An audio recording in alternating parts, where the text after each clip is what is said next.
Hi friends, welcome back to my channel, and this is Windows Server 2025 Complete Master Course from Zero to Expert, and this is video number 77 in this course.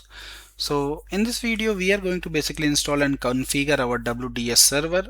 So we are going to configure our PXE server configuration in this video, and then after completing this lab you will be able to understand the WDS architecture, install WDS role, and configure the remote installation folder, including the authorizing WDS server in Active Directory and configuring the PXE response settings. So let's start with the very first and basic thing. So to install a WDS role, you need to go in your server. So this is my infrastructure. I got my Active Directory server, which we are using throughout this course. So this is the Active Directory server, and then I got my DHCP server because DHCP server is required, as we discussed in last video, to locate the WDS server, and this is my WDS server. So let's start the WDS server installation. While the installation is going to run, we will discuss the other things. So this is a brand new server. You can see I have just configured the IP address and basically rename this computer and then join this computer in domain. So this is a new server, and then I'll show you I got basically one drive is WDS drive, and then I got for WDS basically, and then this is the OS disk, and then I got my Windows 11 ISO image mapped here as in a CD drive. And now let's go ahead and click on manage, install role and feature, click next. So you will understand why we have a dedicated drive and the Windows 11 image.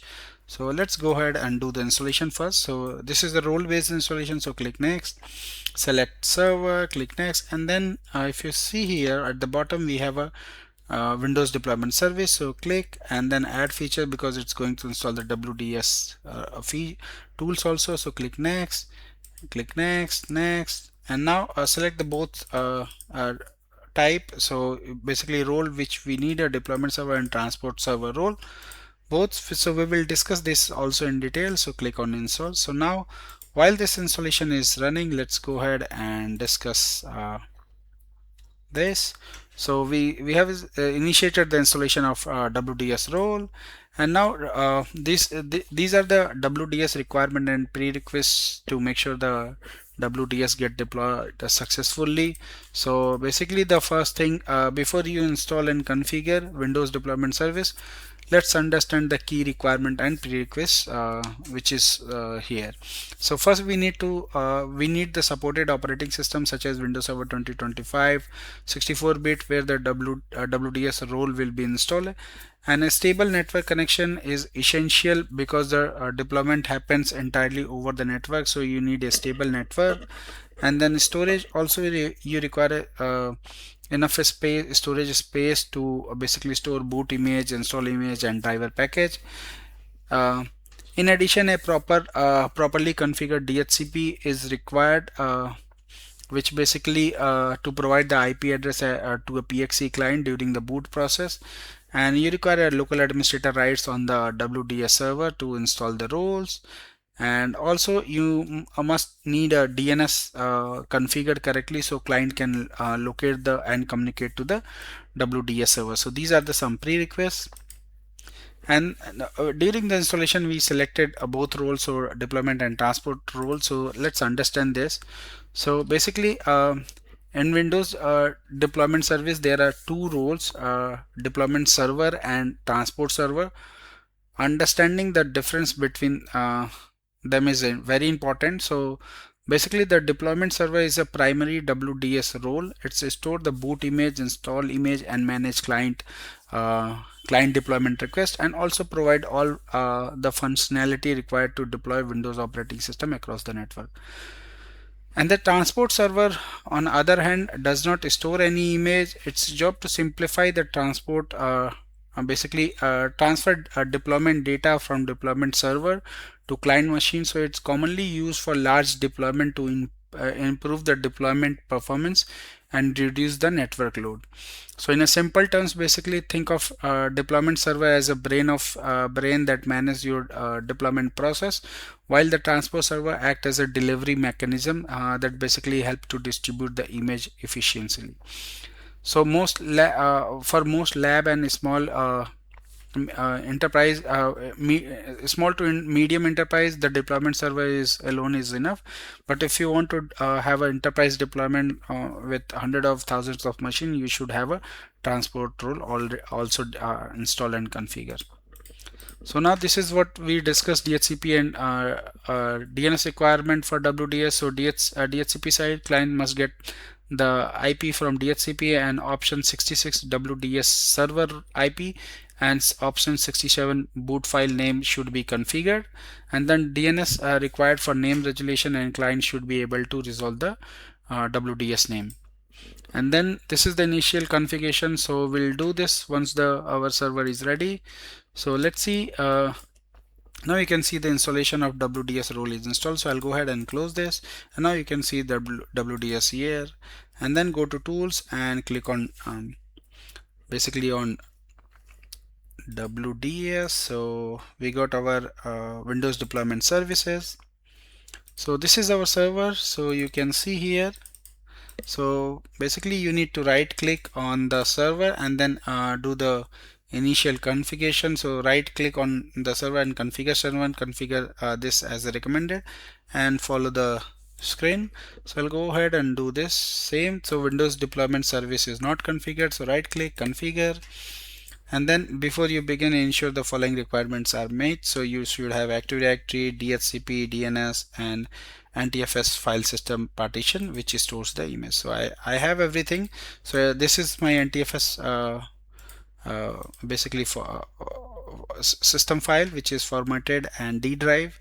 And so I'll click next, and then this is going to be integrated with Active Directory, which we discussed in last video. So click next, and now I'm going to set the remote file, which is D drive. So remote installation in the D drive, and then you need to select respond where you want to send the response. So I'll go ahead and select a respond to all client known and unknown.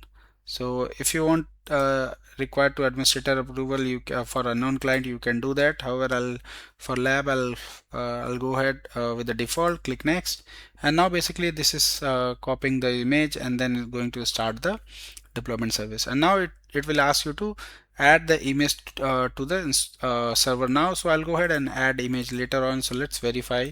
So now you can see small play button. So so now you can see the WDS service is running on this server, and we don't have any install image, boot image, pending device, multicast, and drivers. So you can see if you have a driver and you want to add a driver, you should go here and add the driver.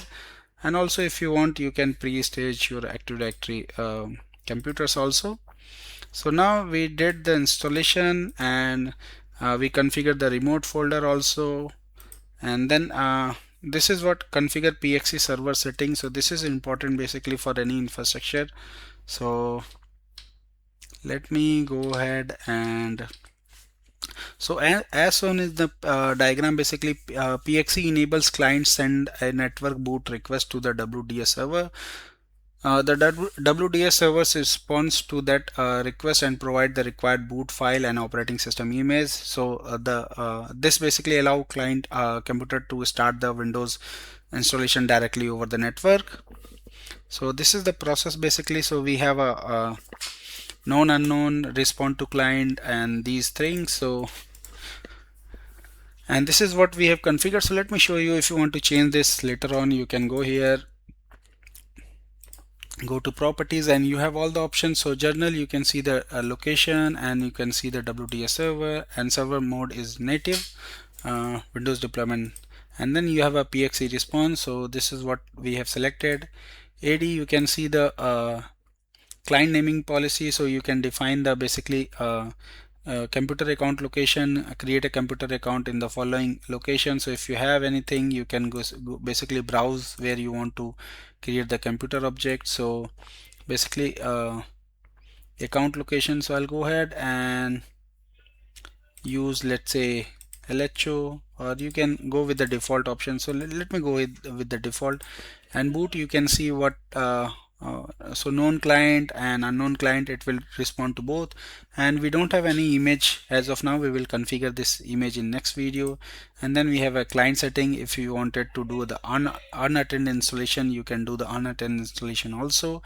And you can join the machine and domain also, and enable the client login also. So this is the advanced setting which we are going to use unattended file installation, which is going to be basically complete zero touch installation. Then we have a DHCP server configuration, TFTP configuration, and then we have a network. In advance, we have a domain controller basically, so allow Windows deployment service to dynamically discover and validate domain services, which is recommended. So that's fine. And then we have a multicast setting. So this is what we have everything configured now. So now authorize WDS server in Active Directory. So this is also important basically. So we need to authorize WDS server in Active Directory. So authorization is important security measure that ensure that trusted deployment server can provide basically a PXE boot service to the net on the network basically. So as shown in the example, basically you need to go to deployment console and right click, and then basically do this. So I'll right click here and then go to actions basically. Windows Server 2025, that's why it's not giving this option. However, if you are running older operating system, you should be able to see the authorize your WDS server in your Active Directory. And then finally, before we finish, let's look at the some important WDS best practices that help ensure a stable and secure deployment environment. So first, use the dedicated server for WDS whenever possible. This improves the performance and makes management easy. And second, keep your boot image and install image well organized using the proper folder structure. And then for security, configure WDS to respond only unknown client in the production environment. It's also important to regularly back up your WDS database, basically boot image and install image. However, I'll recommend to take backup of your complete WDS server on the regular basis. Finally, continuous monitoring the WDS server for performance, storage uses, and client deployment activity. Following these best practices help you to maintain a reliable, secure, and efficient operating system deployment infrastructure by using the WSUS. So in next video, we are going to add our boot image, install image, and then we are going to start the installation by using the WDS server for client machine. So thank you for watching. Please subscribe me for more videos. And if you have any query, any question related to this video, you can always post me my given mail IDs. Thank you once again. Bye bye.